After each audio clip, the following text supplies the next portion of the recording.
My name's Stephen Masters. I'm the lead game designer on Assassin's Creed 3.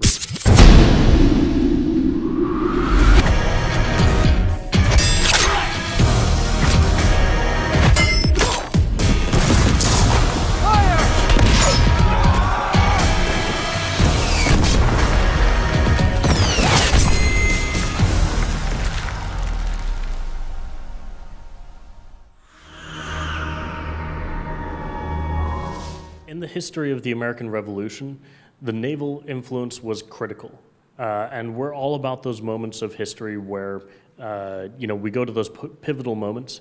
And when we started looking at the American Revolution, we knew that the influence of the navies was what won the war.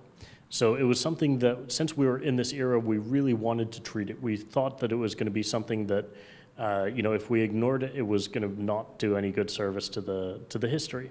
So we set out 3 years ago. We got a couple of people. We put them in the corner of the room. We started prototyping. Pretty soon we had little gray boxes moving around. And, we felt that this was going to be a really compelling, really interesting gameplay for us to build. But yeah, it was something that we took a lot of risks on, and I'm really happy with the result. So in the naval missions, you'll have a variety of different gameplays, from seek and destroy, kind of go out there, kill everybody that you see, to more exploratory missions. You'll always be in a defined area of the ocean. You won't be able to free roam between all the cities of North America, but you'll have plenty of space to explore. There are always huge maps, and you can choose very different tactical approaches to the problem. So the homestead is our take on the American dream, essentially. It's a small microcosm of life. You start with an old dilapidated manor where your mentor is working, and as you come into it, you'll have various different people will approach you or come onto your land, and you'll meet them, and they'll have different problems. And once you solve their problems, they'll negotiate a little with you, and you'll say, hey, come join my homestead. So they'll come settle near your manor and start building a village for you. So these people they're artisans, they're harvesters. You have people like farmers, lumberjacks, miners, woodworkers, tailors, and they can create different things for you. So this all ties into our economic system. So as you build up the homestead and you create this village and you see all these people with their own jobs and schedules, they go about their daily life doing different things, it also ties into the economic system. So essentially when you start, you'll get, say, a lumberjack, and he'll be able to chop down trees for you and give you lumber.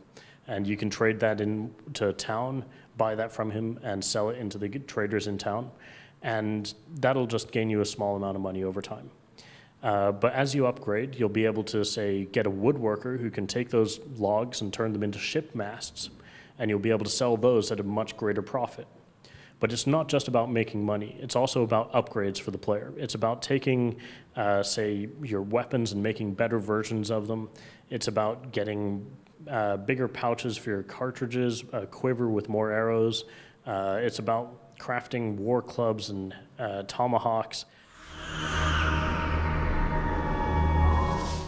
Well, when you move into the homestead, it's just a virgin, untouched forest. But then as you recruit each person, they'll build another building, and as you improve their lives, they'll build more buildings.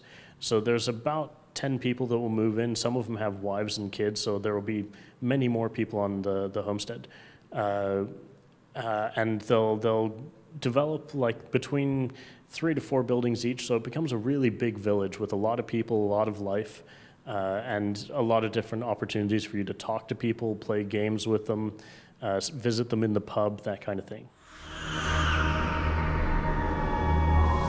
Well, the Wii U, how we make use of the gamepad is by putting the map on it, and we also do weapon selection on it. So you can just open up the weapon selector and use the touchpad to directly select the weapons and tools.